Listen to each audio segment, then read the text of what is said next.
శ్రీమతి సబితాయింద్ర రెడ్డి గారిని మాట్లాడుతూ కోరుతాం. అందరికీ నమస్కారం. వేదిక మీద ఉన్న గౌరవ పెద్దలందరికీ, వేదిక ముందున్న సోదరులకి, సోదరిమణులకి, పత్రికా మీడియా సోదరులకి అందరికీ కూడా తెలంగాణ దినోత్సవ ఆవిర్భావ దినోత్సవ శుభాకాంక్షలు తెలియజేసుకుంటున్న అందరికీ కూడా. ఈరోజు తెలంగాణ రాష్ట్రం అని ఉచ్చరిస్తే తెలంగాణ అనే పదాన్ని గతంలో 2000 సంవత్సరంలో తెలంగాణ అనే పదాన్ని ఉచ్చరించడానికి భయపడేవాళ్ళు. అలాంటిది ఆ సమయంలో ఉద్యమాన్ని మొదలుపెట్టి తెలంగాణ రాష్ట్రాన్ని సాధించిన గౌరవ కేసీఆర్ గారికి ముందు తెలంగాణ రాష్ట్ర ఆవిర్భావ దినోత్సవ శుభాకాంక్షలు తెలియజేసుకుంటున్నాను. ఎప్పుడు తెలంగాణ అనే పదం పలికినా మొదటగా మదిలో మెదిలేది ఎవరంటే కేసీఆర్ గారు. అవునన్నా కాదన్నా ఎవరెన్ని రకాల మాటలు మాట్లాడినా కేసీఆర్ గారు తెలంగాణ పక్కన కేసీఆర్ అనే మనకు మెదులుతూ ఉంటుంది. ఆ రకంగా ఉద్యమాన్ని నడిపించి ఈరోజు వేదిక మీద ఉన్న చాలామంది సోదరులు, ఉద్యమకారులందరూ కూడా ఉన్నారు. అందరికీ కూడా ఆ రోజు ఉద్యమంలో పాల్గొన్న ప్రతి ఒక్కరికి, ఆ రోజు పరోక్షంగా కూడా నేను ఉద్యమంలో పాల్గొన్నట్టు ఎప్పుడు చెప్తుంటే హరీష్ రావు గారితో. ఎందుకంటే ఆ రోజు ఉద్యమం నడుస్తున్న సందర్భంలో ప్రతిరోజు ఎక్కడ ఉద్యమం నడుస్తుంది, ఎక్కడ ఎవరు పోతున్నారు, హరీష్ రావు గారు ఎక్కడికి వెళ్తున్నారు, కేటీఆర్ గారు ఎక్కడికి వెళ్తున్నారు, ఎక్కడ ఉద్యమం నడుస్తుంది అనే యాంగిల్లో ప్రతి ఒక్కరిని మానిటరింగ్ చేసేదాన్ని నేను, ఎట్లా నడుస్తుందని. ఒక మూమెంట్లో ప్రవీణ్ గారు ఇక్కడే ఉన్నారు. ఉస్మానియా యూనివర్సిటీలో లాఠీ చార్జ్ జరిగినప్పుడు, ఆడబిడ్డలకు కూడా ఆ రోజు దెబ్బ తగిలినప్పుడు నిజంగానే నాకు ఈ 10 వద్దు, నేనుండి నా ఆడబిడ్డలను నేను కొట్టించడం ఏంటనేది కొంత నేను ఇంటర్నల్గా డిస్కషన్ చేసిన సందర్భంలో నెక్స్ట్ డే మాట్లాడుతూ మా పోలీస్ ఆఫీసర్లు అందరిని ఆ రోజు పిలిచి మాట్లాడడం జరిగింది. కొంచెం తెలంగాణ వాదం ఉన్న పోలీస్ ఆఫీసర్ ఎవరైనా ఉంటే చెప్పండి, ఎందుకంటే ఉస్మానియా యూనివర్సిటీలో వాళ్ళని అక్కడ ఇన్ఛార్జ్గా పెడదాం. ఎందుకంటే ఉద్యమంలో పాల్గొనాలని యువతులందరూ ఉత్సాహంగా ఉన్నారు. వాళ్ళ మీద ఒక్క లాఠీ దెబ్బ కూడా పడడానికి వీల్లేదంటే తెలంగాణ వాదం పుణికిపుచ్చుకున్న వాళ్ళు కావాలంటే ఆ రోజు ఆర్ఎస్ ప్రవీణ్ గారి పేరు చెప్పారు ఆ రోజు.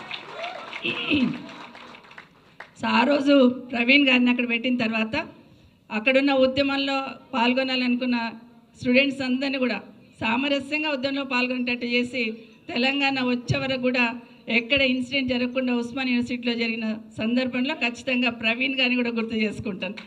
ఇక మా హరీష్ రావు గారు అయితే మైక్ పట్టుకుంటే నన్ను తిడుతుండే.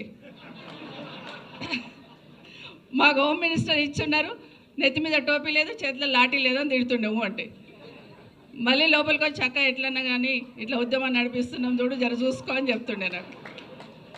సో నిజంగా సంతోషం అనిపించేది. ఆ తిట్టులో కూడా నాకు ప్రేమ కనిపించేది. ఎందుకంటే నా తమ్ముళ్ళు నన్ను తిడుతున్నారు, నా వాళ్ళు నన్ను తిడుతున్నారు, ఖచ్చితంగా ఉద్యమంలో విజయం సాధించాలని ఆరాటం ఉండేది. ఒకరోజు రాత్రి 10 గంటలకు వచ్చారు, దండుని వేసుకొని వచ్చాడు ఇంటికి. సరే వచ్చాడు కదా, లోపలికి వచ్చి కొంచెం కాఫీ తాగి డిన్నర్ టైంకి వచ్చిన భోజనం చేయి తమ్ముడు అంటేను, లేదక్క నా భోజనం తెచ్చుకున్న గేట్ కాడ కూర్చొని తింటా ఈరోజు నా నిరసన అన్నాడు. రాత్రి 10 గంటలకు మా ఇంటి ముందు గేట్ ముందు కూర్చొని తింటానంటాడు.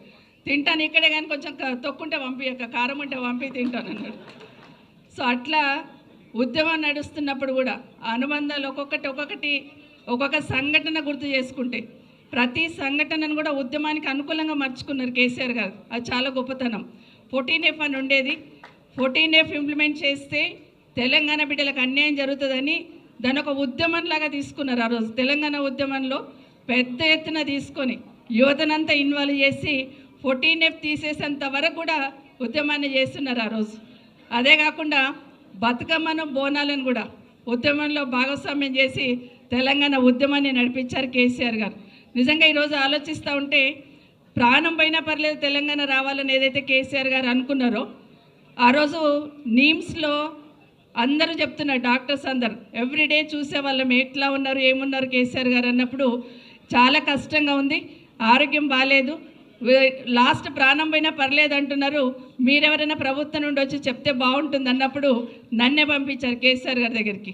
నేను, కేశవరావు గారు, ఇంకా కొంతమంది వెళ్ళినట్టున్నాం. ఆ రోజు వెళ్ళినప్పుడు నిజంగానే కళ్ళల్లో ప్రాణాలు ఎప్పుడు పోతుందో అన్నట్టు అంత దీనంగా బెడ్ మీద చూసినప్పుడు బాధ అనిపించింది.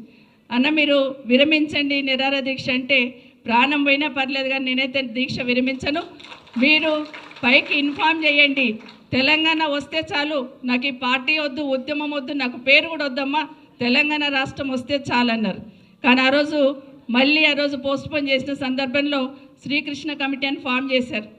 శ్రీకృష్ణ కమిటీ ఫామ్ చేసిన తర్వాత అస్సలు కేసీఆర్ గారు ఉద్యమాన్ని నడిపించారు.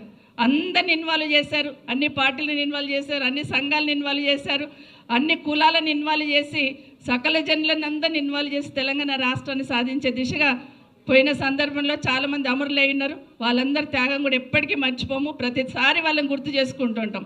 సో సకల జనుల సమ్మెను ఒకసారి చేసి సాగర హారం అని చేసినప్పుడు నిజంగా ఆ రోజున్న ముఖ్యమంత్రి గారు సాగర్ హారం పర్మిషన్ ఇద్దాం అనుకున్నప్పుడు చుక్కా రామయ్య గారు కానీ నాగేశ్వరరావు ఎమ్మెల్సీ గారు కానీ చాలామంది సోదరులు మాట్లాడినప్పుడు పర్మిషన్ ఇవ్వడానికి వీల్లేదన్నప్పుడు తెలంగాణ వాదిగా నేను కొంచెం అడిగాను, పర్మిషన్ ఇవ్వండి అన్నా ఏం పర్వాలేదు స్మూత్గా చేసుకుంటారు అన్నప్పుడు ఎక్కడ చిన్న గొడవైనా నువ్వు రాజీనామా చేయాలమ్మా అన్నారు ఆ రోజు ముఖ్యమంత్రి గారు.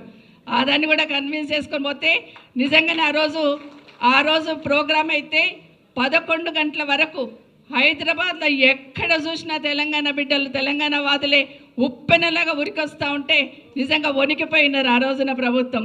ఆ రోజు ఇవన్నీ కూడా ఒకటి ఒకటి గుర్తు చేసుకున్న సందర్భంలో తెలంగాణ రాష్ట్రాన్ని సాధించిన రోజు చాలా సంతోషపడ్డాను. నిజంగానే చాలా గొప్పగా ఆ ఫీల్ అనేది ఎక్స్ప్రెస్ చేయలేకపోతాం. అదే కాకుండా మొదటిసారి తెలంగాణ రాష్ట్రంలో అసెంబ్లీ స్టార్ట్ అయినప్పుడు నేను బాధపడ్డాను, ఎందుకంటే నేను అందులో నేను భాగస్వామ్యం కాలేకపోయానని. నిజంగానే తెలంగాణ రాష్ట్రంలో అసెంబ్లీలో మళ్ళీ నేను అడుగు పెడతాననే లెవెల్లో అనుకున్న సందర్భంలో నా నియోజకవర్గ ప్రజలు నన్ను అక్కడ పంపించారు. నిజంగా వాళ్ళందరికీ ధన్యవాదాలు తెలియజేసుకుంటూ ఖచ్చితంగా తెలంగాణ వచ్చిన తర్వాత కేసీఆర్ గారు ఆరోటం చూశాను. ఒక 2 విషయాలు చెప్తాను. ఒకటి, కాళేశ్వరం లాంటి ప్రాజెక్ట్ కట్టున్నారు కేసీఆర్ గారు. ఈరోజు దాన్ని ఎట్లాగూ విఫల ప్రాజెక్ట్ అని చేసే ప్రయత్నం చేస్తూ ఉన్నారు. కానీ అదే కాళేశ్వరం లాంటి ప్రాజెక్టులో ఒకరోజు కేసీఆర్ గారు ఒక మీటింగ్లో ఉన్నప్పుడు చెరువులు కుంటలన్నీ నింపుకోవాలని చెప్తున్న సందర్భంలో నల్లగొండలో ఒక్క చెరువు నింపలేదని చెప్పేసి అక్కడున్న మంత్రి గారికి ఫోన్ చేసి ఇమీడియట్గా ఆ చెరువు నింపమని చెప్పినారు.